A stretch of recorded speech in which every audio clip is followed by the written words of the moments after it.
Om Swastiastu, teman-teman Kerama Semeton Bali Avatar, selamat Hari Raya Nyepi tahun Saka 1943 ya, dari Avatar Yoda dan Avatar Den.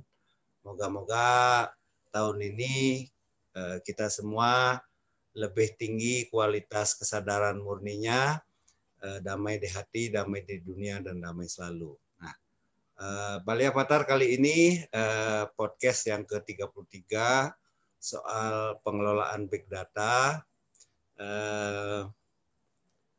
dan predatory pricing produk asing yang dibenci Jokowi ya. Seminggu terakhir ini kan headline media massa membahas soal kenapa presiden kita benci produk asing dan mengajak rakyat Indonesia ya, kita juga di Bali, cinta produk lokal, terutama produk-produk UMKM. Nah, mengingat predatory pricing ini adalah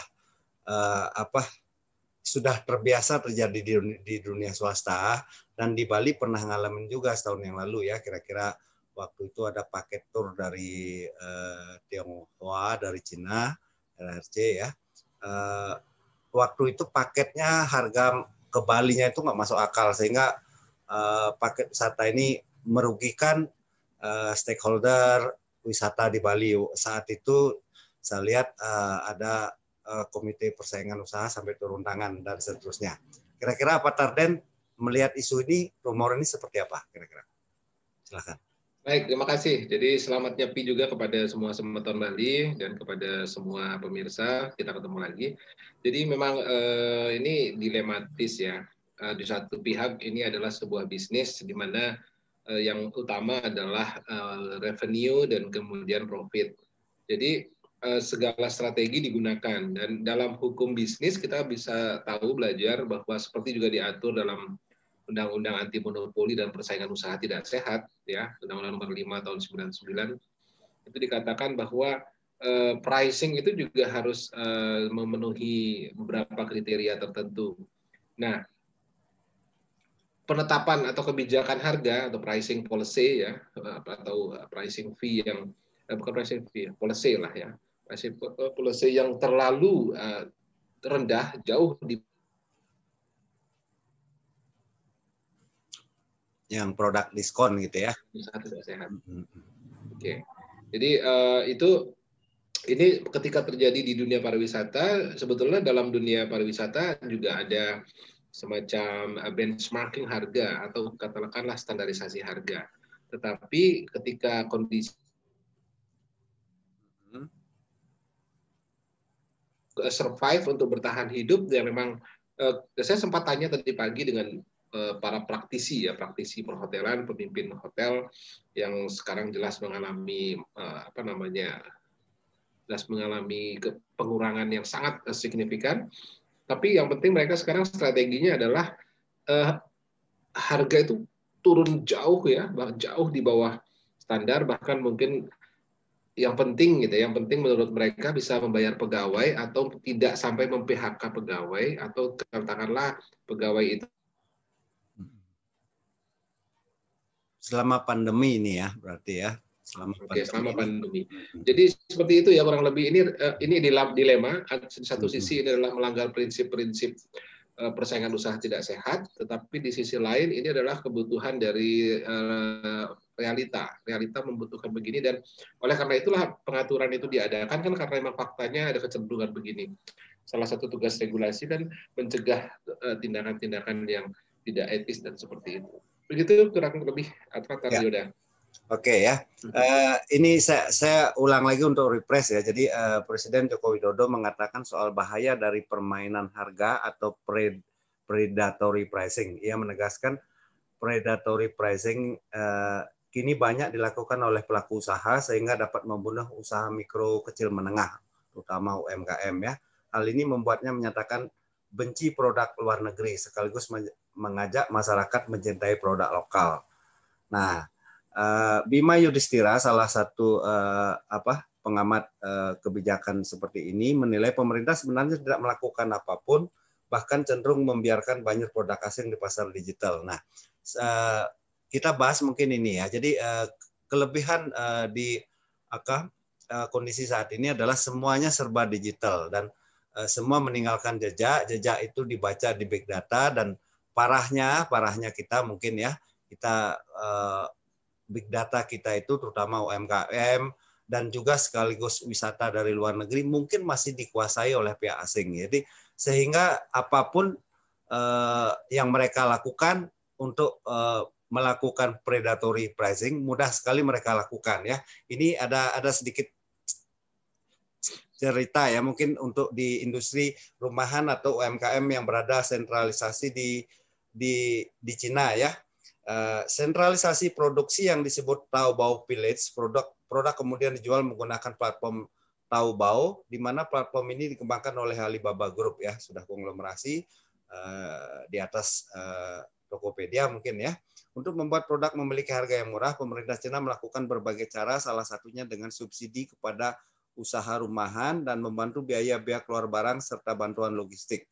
Nah, konsep Taobao Village lanjutnya kemudian berkembang melalui orientasi pasar negara berkembang seperti Indonesia. Alibaba melakukan suntikan besar-besaran kepada platform e-commerce lokal dan akhirnya ada promo diskon gratis, ongkir dan sebagainya ya. Strategi ini cukup berhasil membuat produk impor barang konsumsi dominan di marketplace. Kita tahu sendiri ya, contoh produk marketplace itu produk lokal yang diperjualkan di marketplace nilainya cuma 25,9%, hampir 26%. Sisanya itu produk impor dan itu menarik. Nah, ini kita bahas juga hal yang serupa di kasus pariwisata di Bali. Di Bali ini kan kalau kita mengandalkan pariwisata mancanegara, berarti jejak digital mereka order dan sebagainya, kecuali hotel-hotel besar ya, itu big datanya masih dikuasai oleh mereka. Dan saat ini mungkin saat pandemi, mungkin Pemda Bali, stakeholder lainnya, baiknya melakukan evaluasi sehingga waktu yang normal nanti kita bisa membuat kebijakan yang lebih baik. Contoh misalnya kalau UMKM batasin yang bisa masuk marketplace lokal yang nasional Indonesia misalnya 30%, sisanya mesti lokal. Misalnya untuk pariwisata barangkali punya kebijakan tersendiri sehingga apa yang disebut sebagai quality tourism itu di Bali lebih bisa dicapai seperti yang dilakukan di Australia. Apa Tarden melihatnya seperti apa kira-kira? Oke, baik. Jadi sebetulnya yang memang kita harus sadari bahwa zaman saat ini ya, jadi ketika kita harus kembali ke pandangan dari cultural studies ya. Cultural studies itu kajian budaya terutama di mazhab Frankfurt itu mengatakan bahwa sebetulnya yang ideologi yang sekarang sudah menghegemoni kita semua secara sadar atau tidak sadar adalah kapitalisme. Nah, jadi artinya kapital yang berbicara. Nah, ketika kita bicara tentang demokratisasi ekonomi sebetulnya di dalam dunia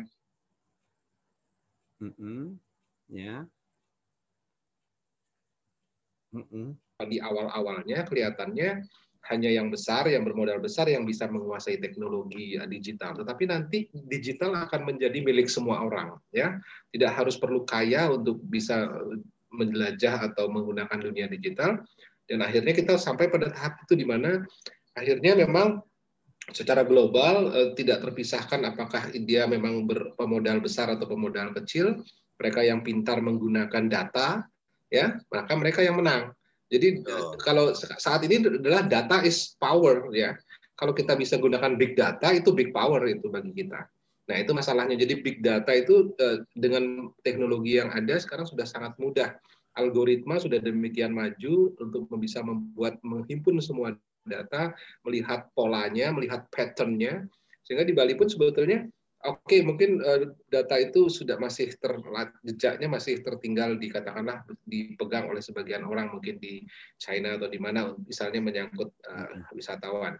Tetapi di sisi lain mungkin kita dengan seingat kita coba untuk apa yang ada pada kita itu kita susun menjadi sebuah big data di Bali ya untuk bisa memprediksi atau mentarget pasar secara lebih spesifik. Jadi pasar yang ditarget itu memang betul-betul kita tahu dengan ilmu marketing itu kita tahu oh ini targeted marketnya yang mana gitu. Nah, seperti itu tuh sepertinya. Jadi menurut saya banyak hal yang bisa kita lakukan ya, banyak hal bisa kita lakukan.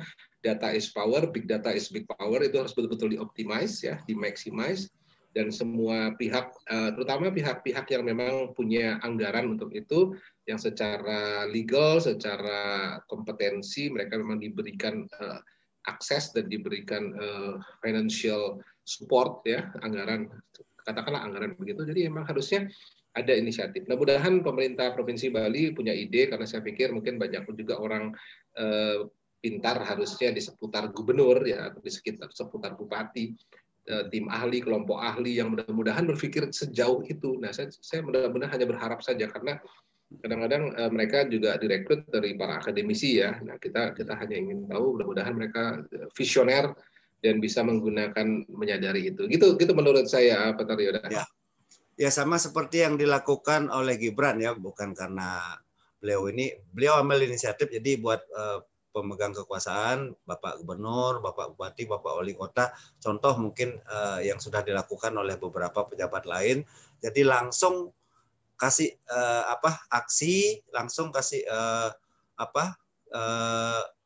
komando, jadi amankan UMKM kita, amankan usaha nasional kita ya, perhotelan ajak semua stakeholder bertemu, apa yang harus dilakukan saat pandemi seperti ini, kan waktunya cukup, yang mudah-mudahan tahun ini berakhir pandemi itu ya, sistem vaksin sudah mungkin mencapai herd immunity, jadi tahun 2022 kita sudah jauh melakukan persiapan yang lebih baik. Jangan sampai tahun depan kita masih ngomong yang sama, kesan kok nggak ada apapun yang kita lakukan gitu ya. Jadi ngomong digitalisasi dan seterusnya hanya kulit aja, kira-kira seperti itu mungkin ya, Pak Tarden ya.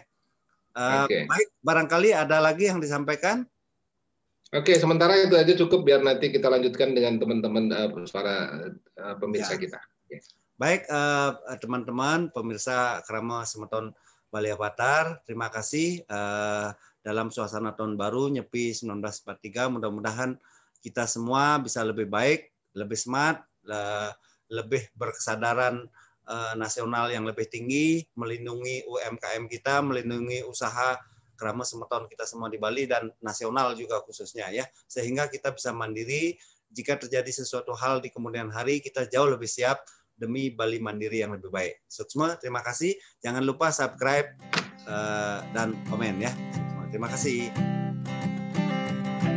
I keep a photograph in which we were in love, caught in your eyes, waiting for the sunrise.